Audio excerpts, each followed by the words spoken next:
주님과 한편된 사이 시작. 주님과 한편된 사도 요한. 예, 오늘 챕터 6 시작. 주님 편에 있는 사도 요한의 성품과 넘치는 주님의 은혜. 5는 뭐 했어요? 아무리 한편된 사도 요한도 주님에게 가까이 가지 못하고 참견도 못하고 한편되지도 못한 때도 있었다고. 그게 뭘까? 주님만이 우리를 구원하시는 일, 고난을 통해 담당하심을 통해 우리에게 바꾸어 주시는 은혜를 주실 땐 요한은 그저 방관자일 수밖에 없었다. 그건 지금도 어떤 목사님들도 마찬가지다. 오직 주님만 하실 수 있는 일이 있다. 그래서 주님은 영원히 주님이시다. 주님은 주님이고 사람은 사람이다. 근데 이제 한편된 사도 요한이, 여러분 담임 목사가 한편된 사람을 이렇게 선정하는데 마지막에 선정된 사람이 사도 요한이잖아요.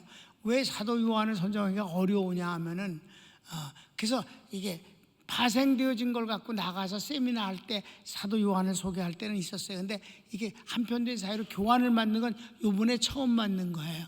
아셨잖아요, 여러분. 나 이거 어깨 수술하기 위해서 MRI 들어갔다가 챕터 4까지 했다고. MRI 안에서 4까지 했으니까 지금 6번이니까 그 뒤에 한 거. 이거는 MRI 나온 뒤에 한 거. 이거 6번은 이제 사도 요한이 어떤 성품을 갖고 있는 사람이냐 하는 거예요. 이걸 공부하는 이유가 있었어요. 사람은 이런 사람도 있고 저런 사람도 있어요. 말을 잘하는 사람도 있고 말을 아예 입을 다물고 사는 사람도 있습니다. 마음으로 하는 사람도 있고 행동으로 하는 사람도 있는 거고요. 말로 할 수도 있는 것입니다.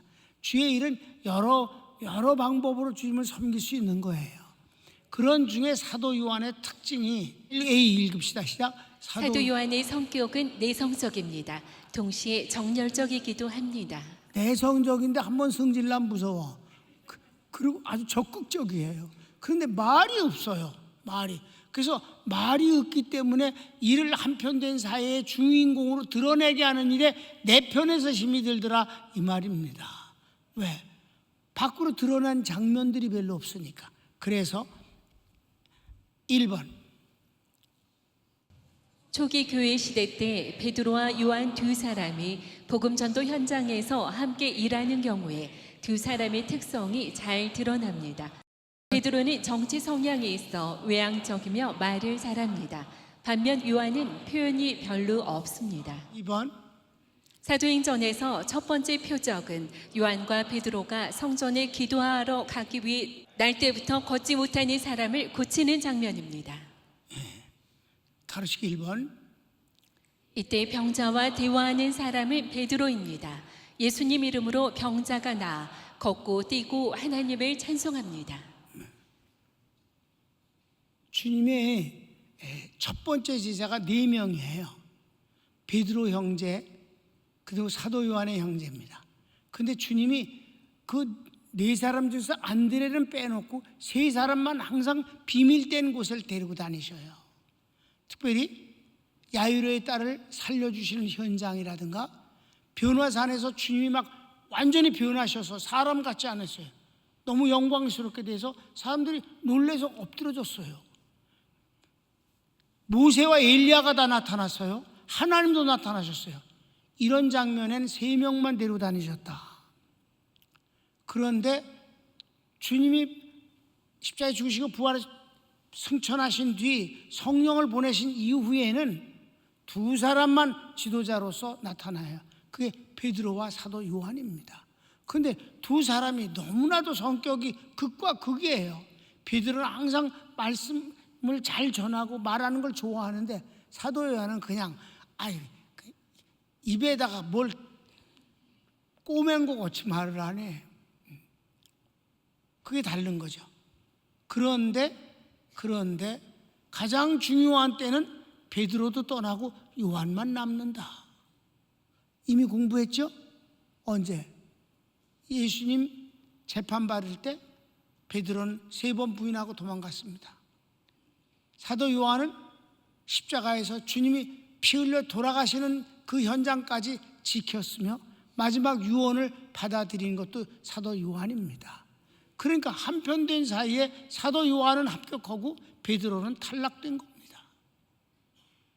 그런데도 불구하고 그가 표현력이 없기 때문에 찾아내기가 쉽지 않았다 이 말입니다. 자, 이제 그 첫 번째 기적, 성령 받고 제자들에 의해서 첫 번째 기적이 병 고치는 역사예요. 날 때부터 걸어본 적이 없는 안질뱅이를 가족들이 데려다가 성전에 기도하러 가는 사람들이 보는 앞에다 내려놓으면 그 사람이 지나간 사람 앞에 불쌍한 눈으로 쳐다보면 지나간 사람들이 잔돈을 던져주는 것을 하루 왼종일 거기서 그걸 받아갖고 그 가족들이 그걸 먹고 사는 거예요. 거지예요, 한마디로. 불구자 거지입니다. 그를 고쳐주는 장면이고, 그가 나아서 걷고 뛰고 하나님을 찬미하는 모습이 사람들에게 너무 놀라워갖고, 사람들이 어떻게 된 건지 좀 들어보자 라고 두 사도를 막 몰아갖고 솔로몬 행각까지 갔어요. 거기 행각은, 그러니까 우리나라 행각 그럼 어떤 걸까요? 정자가 있는 건 말이에요. 저기 그 종로에 무슨 뭐 있지? 보신각도 정자지만 거긴 종만 있지. 거기 말고 조금 더 가서 삼가, 이가 쪽에 있잖아요. 그런 데가 있어요. 옛날에 나 신학교 다닐 때 거기서 전도 많이 했었어요. 그 동네에 거기 있는데 이름이. 그렇게 뭐가 있으면, 그러니까 옛날에 이 에스컬레이터가 케이블카가 없을 때 그 남산 꼭대기를 올라가려면 거기 광장이 있어요. 거기도 행각이에요. 사람들이 거기 많이 모입니다. 거기서 전도하고, 거기서도 전도했었어요. 근데 그런 곳에 사람들이 얼마나 많이 모였냐? 남자만 5천 명이니까 얼마나 많이 모였겠어요. 예나 지금이나 여자가 더 많아. 이날 예수 믿은 사람들이 남자만 5천 명이었다. 굉장한 일이 일어났다. 그걸 역사한 이가 두 사람인데 얼뜻 보면 한 사람 같이 보인다 이 말이에요. 베드로만 한 것 같아. 3번 시작.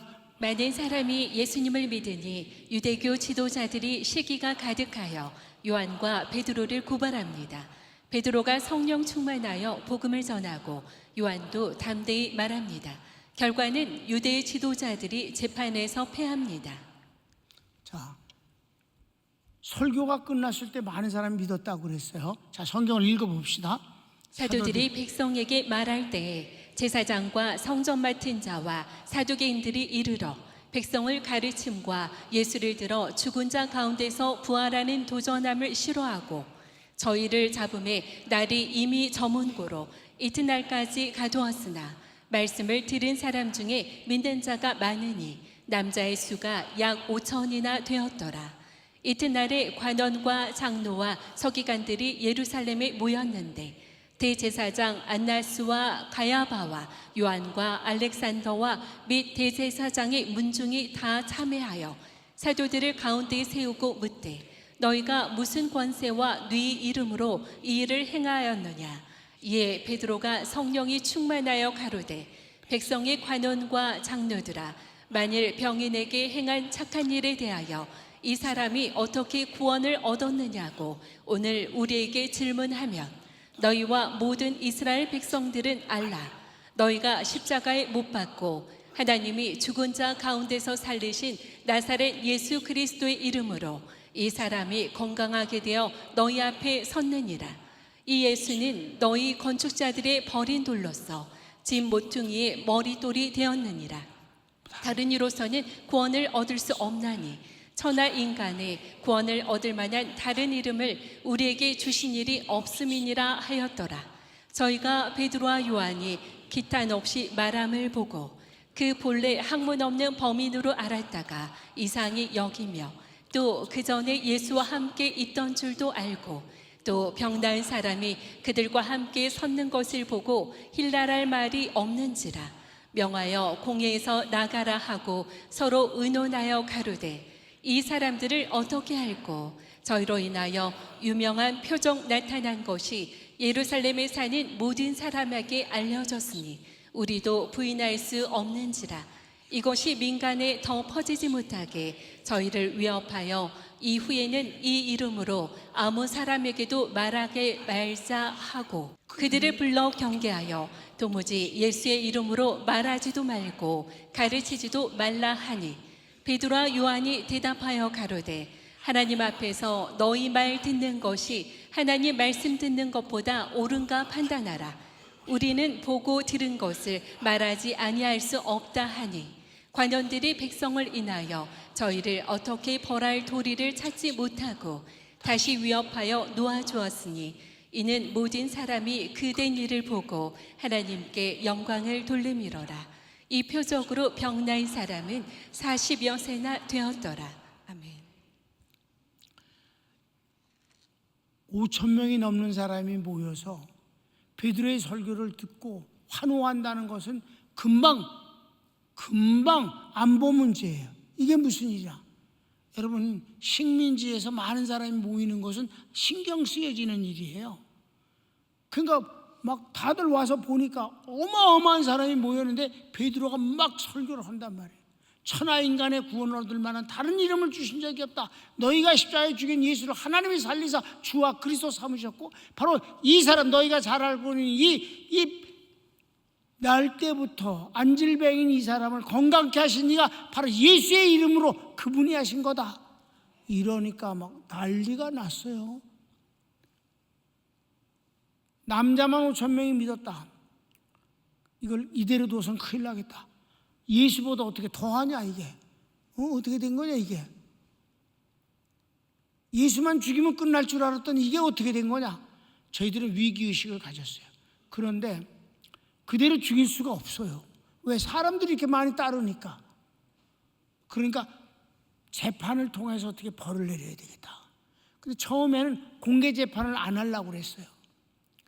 그 재판을 해서 죄인을 만들어 갖고 벌을 주면 되니까 감옥에 오래 가둬 놓는다든가, 아니면 막 태형을 해서 많이 매를 맞아서 반죽게 만들어 버린다든가, 이런 방법이 있어요. 그런데 물어봤어요. 이들 어떤 사람들이냐?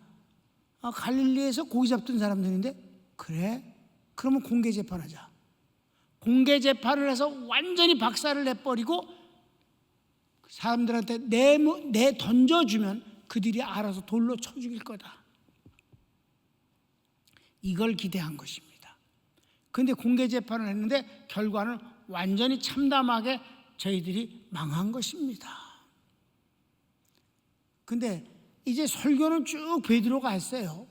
그런데 마지막에 이제 협박을 하잖아요. 절대 예수의 이름으로 아무것도 전하지 말라. 만일에 전하면 너희들 혼난다. 이렇게 협박을 하니까 그때 거기에 대해서 답변을 하는 말이 나오는데, 베드로와 요한이 함께 대답을 했다고 그러는데, 여러분 어떻게 함께 대답을 똑같이 합니까? 짜지도 않고 그 말을 외우지도 않았는데. 시작. 그래. 하나님 앞에서 너희 말을 듣는 것과 하나님 말씀 듣는 게 어떤 것이 더 옳은지 너희가 판단하라. 이게 둘이 똑같이 해? 아니지. 이건 사도 요한이 한 거지. 복음을 전하는 건 베드로가, 그 다음에 협박을 했을 때 거기에 대해서 왈칵 나온 건 그건 성격상 사도 요한의 몫이다. 왜? 사마리아에서도 그랬잖아요. 주님, 하늘로서 불을 내려다 학살질로 죽여버릴까요? 이렇게 했잖아. 여기서도 협박을 하니까, 잠깐 당신들 잘 들어봐. 우리가 하나님 앞에서 너희들 말을 듣는 것과 하나님 말씀을 듣는 것 중에 어떤 것이 옳은지 한번 대답 좀 해봐. 그러니까 진리잖아. 당연히 하나님 말씀을 들어야 되지 내 말을 들으라고 할 수가 없잖아. 아무 말도 못했다 이 말이야. 이 몫은 난 사도 요한이라고 생각을 하는 것입니다. 그래서 풀어줘라. 꼼짝도 못하고 풀어줘라. 풀어준 거예요. 그리고 사도들이 이제 기다렸다가 이들이 방면돼서 무죄 방면돼서 나오니까 막 반기면서 끌어안고들 막 좋아했을 때 하나님 앞에 기도합시다 라고 한 건 베드로가 아니라 사도 요한이라고 난 생각합니다. 4번, 사도들의 합심 기도는 영원한 본이 됩니다. 성경을 읽읍시다. 사도들이 노임에 그 동료에게 가서 제사장들과 장로들의 말을 다 고하니 저희가 듣고 일심으로 하나님께 소리를 높여 가로되 대주제여 천지와 바다와 그 가운데 만유를 지은 이시요 또 주의 종 우리 조상 다윗의 입을 의탁하사 성령으로 말씀하시기를 어찌하여 열방이 분노하며 족속들이 허사를 경영하였는고 세상의 군왕들이 나서며 관원들이 함께 모여 주와 그 그리스도를 대적하도다 하신 이로소이다. 과연 헤롯과 본디오 빌라도는 이방인과 이스라엘 백성과 합동하여 하나님의 기름 부으신 거룩한 종 예수를 거스려 하나님의 권능과 뜻대로 이루려고 예정하신 그것을 행하려고 이 성에 모였나이다.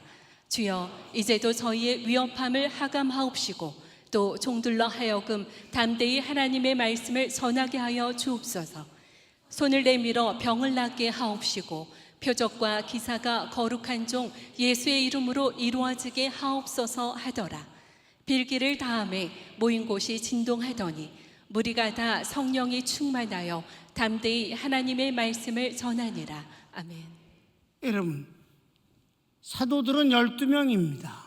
그런데 한간에 모였는데 미리 원고를 나누어줘서 읽는 것도 아니고 조말을 똑같이 시작 그래갖고 이렇게 기도를 했을까요? 아니지. 누가 대표 기도를 한 거지. 내 말이 맞아 안 맞아? 12명이 똑같이 시작 그러고 했겠냐고. 아까 짧은 것도 둘이 같이 하기가 어려운데 이 기도는 누군가 대표 기도를 한 것이다. 이건 사도 요한뿐이다. 아멘. 왜? 베드로가 기도했으면 분명히 베드로가 했다고 분명히 했을 것입니다. 왜? 그 기록을 누가가 했기 때문에 그렇습니다.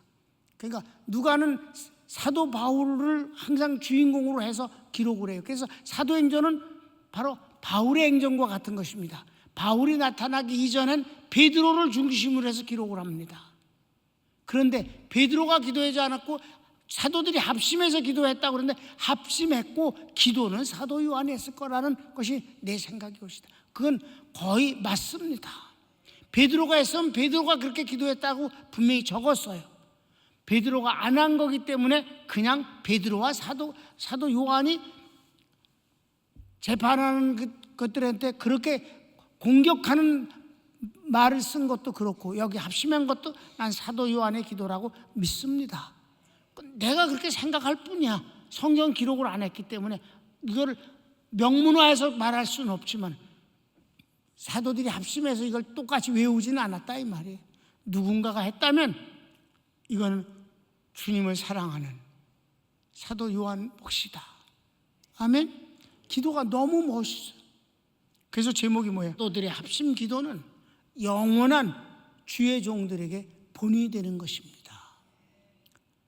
첫째, 이와 같은 핍박을 받는 것이 이미 다윗을 통해서 성령이 말씀해 주신 그 예언이 이루어진 것입니다. 예수님을 십자가에 죽인 저들이 지금은 또 뭐 총독과 왕과 그리고 이 종교 지도자들이 다 합심해서 예수님을 대적하고 예수님을 믿는 교회와 그리고 사도들을 박해합니다. 이게 하나님의 뜻입니다. 이렇게 될 것을 이미 예언해 주셨습니다. 그러니까 예언해 주신 것이 이루어지니까 받아들인다 이 말이에요. 하나님이 예언대로 됐으니까 그냥 고생을 해라? 아니지. 그건 그대로 하나님이 예언을 이루어지는 거지만 거기에 주인공은 하나님 앞에 아름다운 일을 계속해야 된다 이 말이에요. 기도를 세 가지를 하는 거예요. 첫째, 이런 위협에서 저희들을 보호해 주소서. 보호해 주실 것을 기도하는 것이고, 두 번째는 아무리 핍박이 있어도 복음을 전하는 일을 중단하지 않게 하옵소서. 예배는 계속 드리는 거예요. 평강교회가 어떤 핍박 앞에서도 예배는 드립니다. 세 번째, 치유되게 해 주소서. 종들이 환자를 위해서 손 얹어 기도하면 병이 낫게 하시고 표적과 기사가 예수의 이름으로 이루어지게 하소서라는 치유 기도는 반복해서 2번을 기도한다. 나는 개인적으로 옛날에 이 기도를 굉장히 귀한 것으로 이렇게 막 담았어요. 근데 세 번째 기도가 참 의아했어요.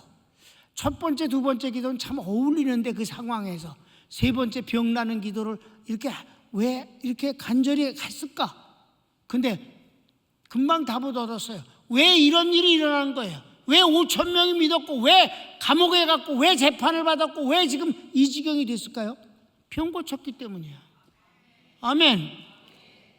안질뱅이가 낫지 않았으면 이런 일은 안 생긴 거예요.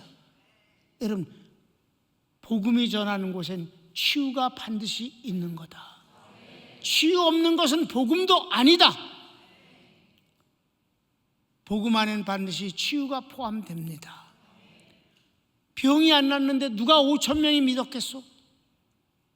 여러분, 평강교회가 하나님께서 치유하시는 이 놀라운 역사가 하루도 쉬지 않고 진행되는 것을 여러분은 좋은 것이라고, 축복이라고 믿으시기를 바랍니다. 이렇게 세 번째를 기도했더니 하나님이 너무너무 기뻐하셔서, 기도가 너무 마음에 드시니까 지진을 일으키셔서 모인 곳이 흔들리더니, 몸이 아니라 모인 곳, 토포스, 장소예요. 하나님께서 지진까지 일으키시면서 내가 기뻐한다고 응답을 주신 것입니다. 저희들이 다 성령의 충만함을 받고 담대히 복음을 전하더라. 너무 멋진 첫 번째 기적과 이어지는 역사입니다. 여기서 베드로의 역할이 있었고 사도 요한의 역할이 있었다. 역시 주님 편에서 의학을 떠는 건 사도 요한이었다. 아멘. 결론을 읽읍시다. 사도 요한은 언어의 표현이 별로 없으나 그는 언제나 가장 중요한 위치에서 주의 일을 합니다. 아멘. 믿습니까? 사랑하는 여러분, 우리는 다 사람마다 성격이 달라요. 말을 잘하는 사람도 있지만 말이 오히려 없는 사람이 있습니다. 주의 일은 꼭 말로만 하는 건 아닙니다. 말은 중요해서 복음을 전하는 사람은 말을 잘해야 되지, 당연히. 그러나 말을 못한다고 해서 복음을 전하지 못하는 건 아니오시다. 마음이 중요한 것이고, 그 마음 가운데서 가장 중요한 건 주님을 사랑하는 것입니다. 주의 말씀을 사랑하는 것입니다. 그리고 주의 은혜를 영원히 잊지 아니하면서 되새김질하는 사람입니다. 여러분, 얼마 전에 후티 반군이 이스라엘 수도 미사일을 쏴서 아파트가 파괴돼서 사람이 죽었어요. 그 다음 날 보복을 할 거다. 이스라엘은 보복을 꼭 하니까 보복을 언제나 하려나 했더니 그 다음 날 해버렸어요. 전투 폭격기가 그 어마어마하게 먼 거리를 중간에 주유를 받으면서 날아가갖고 후티 거기 중요 도시에 모든 무기와 그리고 항공 미사일 기지 이를 다 폭격을 시켜버렸어요. 박살을 내버렸습니다. 그거 다시 회복되려면 1년 가까이 걸린답니다. 요번에 이는 작전 이름이 뻗은팔이야. 난 그게 참, 이스라엘 사람들 대단하구나. 이들은 출애굽기의 그 6월의 축복을 오늘도 써먹고 있는 거로구나. 내 뻗은 팔로 너희를 지켜주리라. 그러니까 이 작전에서 하나님이 지켜주시길 바라서 아우스트리치 암이라고만은 딱 써가지고 가면서 믿음을 갖고 가진 거 아니겠습니까? 하나님이 유월시켜 주신다, 보호해 주신다, 함께 해 주신다는 믿음 갖고 하는 거잖아요. 여러분, 하나님을 의지하는 사람은 강한 것입니다. 여기 복음을 잘 전하는 베드로도 귀하지만 하나님 편에서 상대방을 박살내는 이 사도 요한, 이야말로 하나님께서 뻗은 팔로 지켜주시지 않겠습니까? 그러니까 다들 순교를 했어도 사도 요한은 100살까지 살면서 복음을 전한 겁니다. 이제 손을 모으세요. 사랑하는 여러분, 우리는 하나님의 은혜를 받으며 삽니다. 환경이 이럴 때도 있고 저럴 때도 있습니다.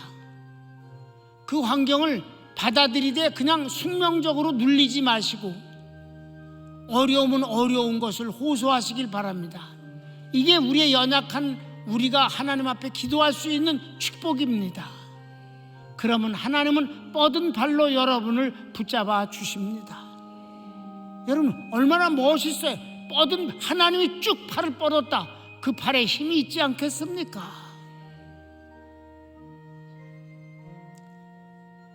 하나님, 우리가 살면서 주님 편에서 살길 원합니다. 다 같이 주여 한번 부르기도 합시다. 주여, 오 사랑하는